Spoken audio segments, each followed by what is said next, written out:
Welcome, family. This is not your typical Kick Chat episode. This is very different. Me and my co-host just want to address some of the things that's going on in the world right now. But before we get talking and giving our opinion, I would just like to take a quick second to give our condolences to George Floyd, Philando Castile, Freddie Gray, Walter Scott, Samuel Du Bois, Christian Taylor, Eric Garner. One that's not said enough and is I couldn't be from my hood and not say his name. Kamani Gray, Trayvon Martin, Cedric McDade, Oscar Grant, and Sean Bell. So we're just gonna take a quick 10 seconds, moment of silence real quick.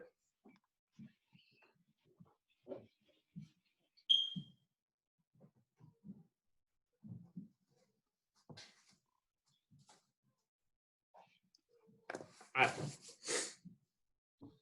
So first thing we're going to touch on right now is some of the protests going on. I'm going to open it up to you to start the topic. How do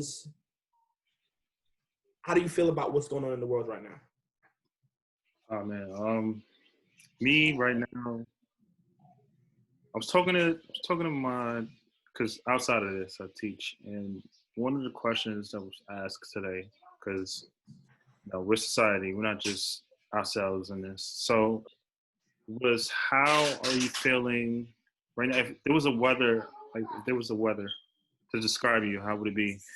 And right now, I would say that I'm a tornado, right? Because I have like a bunch of feelings like swirling up, like, and it becomes cyclic. So you start with frustration, then there's some anger, then there's some sadness.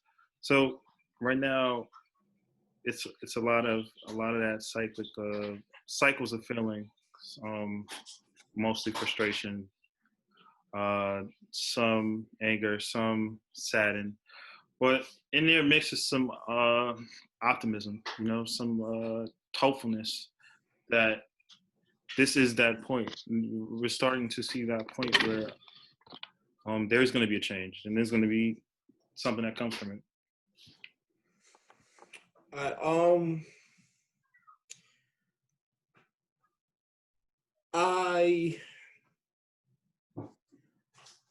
Like you said, it's a mix of emotions. One, I'm sad that we're here again protesting the same thing. Like almost all those names I read off were black males killed by police. Definitely. So I'm sad that we have to be here again protesting the same thing.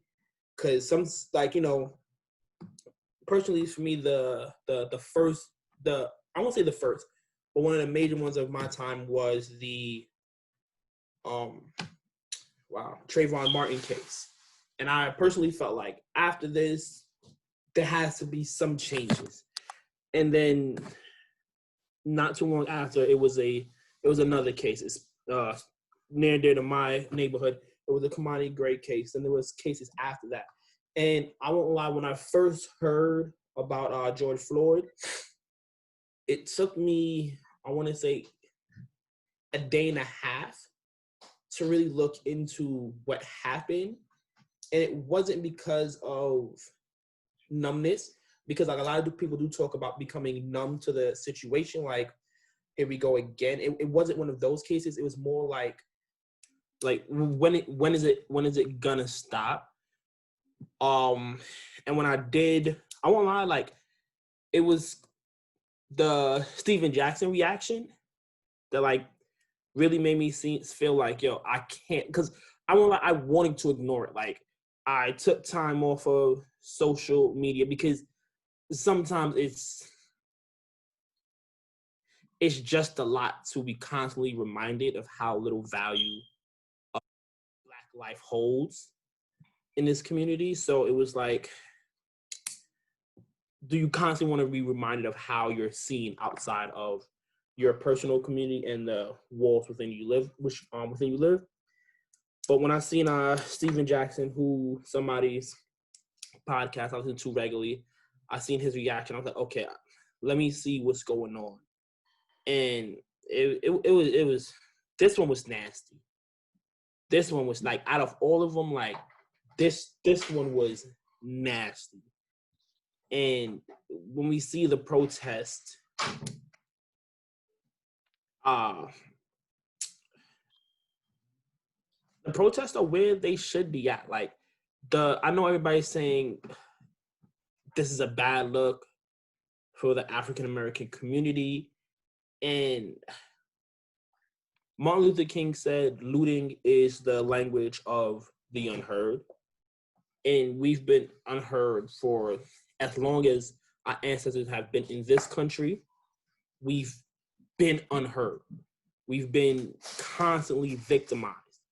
So while I don't personally agree with everything that's happening, it's understandable why the reactions are what they are. So I love the fact that I'm seeing people protest all across the country. I even heard there would happen to be a protest in, I think, China. Yeah, Tokyo. Tokyo had protest. It was Tokyo, right? Okay, I just want to be 100% clear about that. And I think that's dope. Like, at this point, this is just not something that the Black community should be protesting. I feel anyone we support that isn't protesting this is the time where we stop supporting them.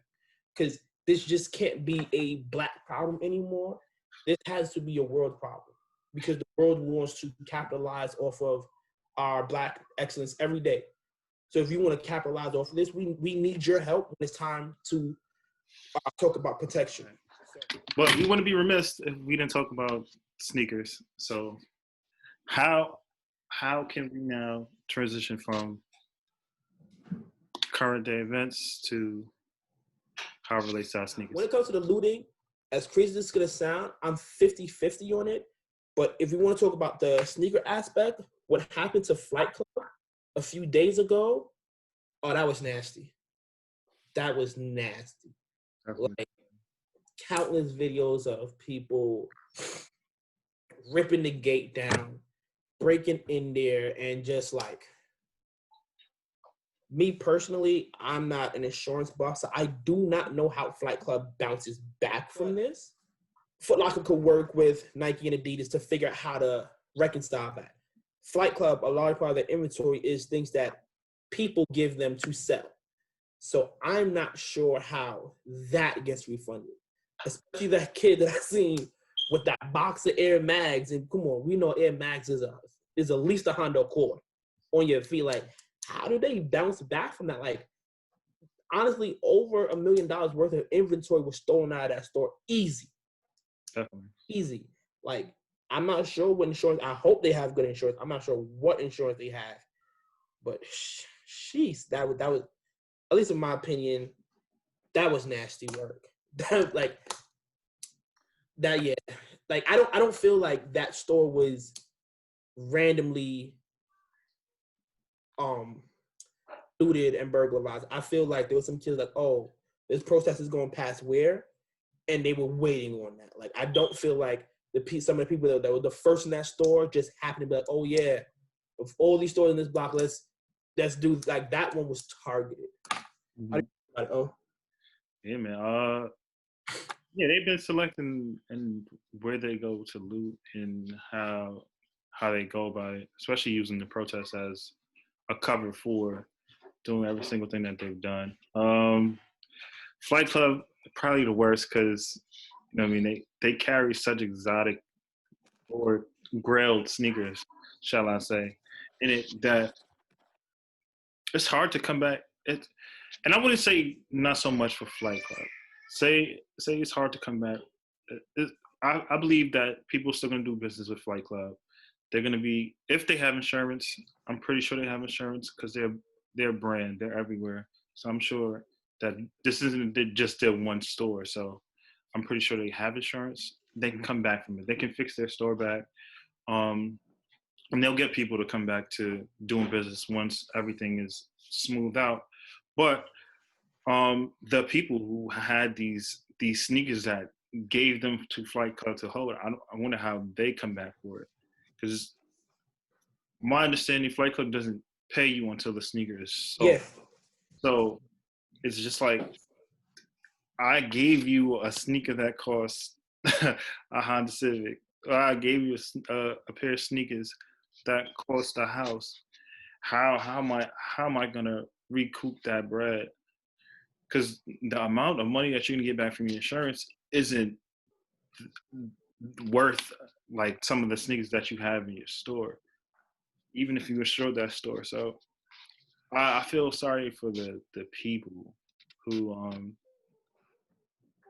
took that loss. It's pretty much a people's loss again, and we're just kind of sad because we're only doing it. We're only doing it to ourselves. You know what I mean? So it's people hurt people. People can't recoup that loss. But also, it's it's kind of amusing to see some of the stores that we know backdoor complain. So it's kind of funny.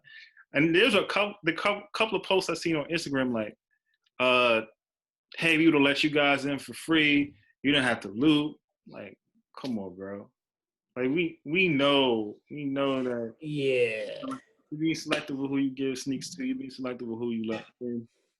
At the end of the day, that's kind of amusing. That's the amusing part of this entire situation. And like seeing some stories where you're like, man, I hate entering this raffle. I never win. Oh, you're a tad bit petty, bro. There's some that's God. There's some That's God. there's serendipity. Won't he do it? There's serendipity in the fact that your store got looted and now you don't have the inventory that you were keeping for people or keeping for yourself. You know what I mean? Listen, man. He said vengeance is his, right? Definitely. But now I know popular opinion is to look down on looting, and it's hard to see it any other way, but I really feel like looting,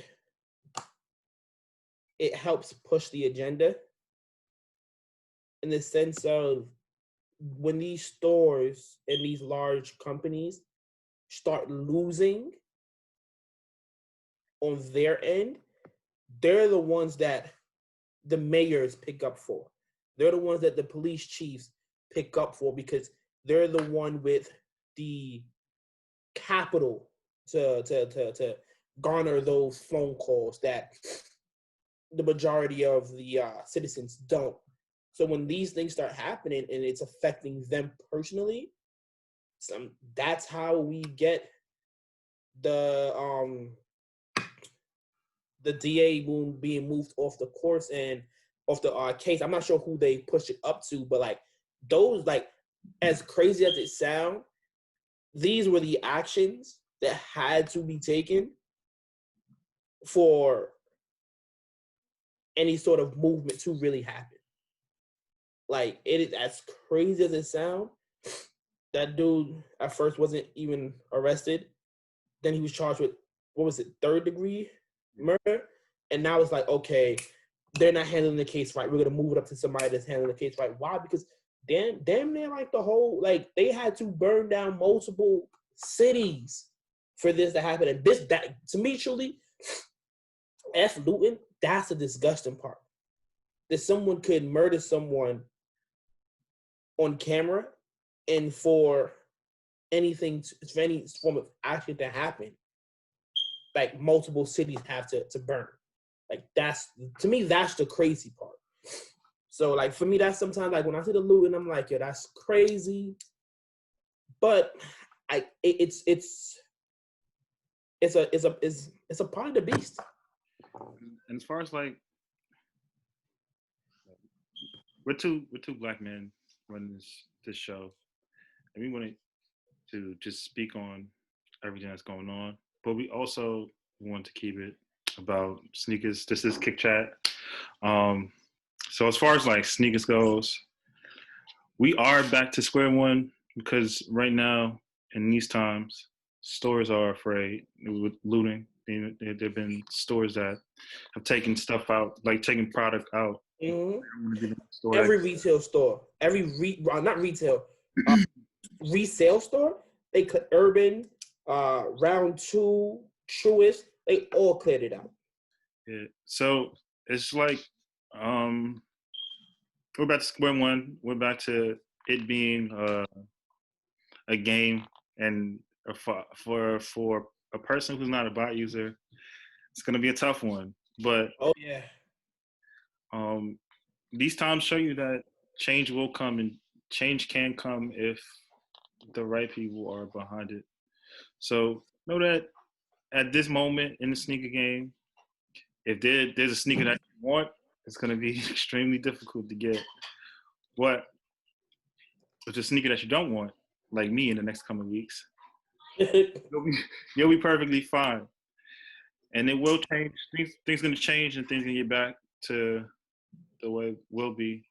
So for now, just hug your loved ones. Keep them close to you. Stay safe. Kickstart is going to be there. Resale is going to happen at some point. It might be better because you can start to haggle.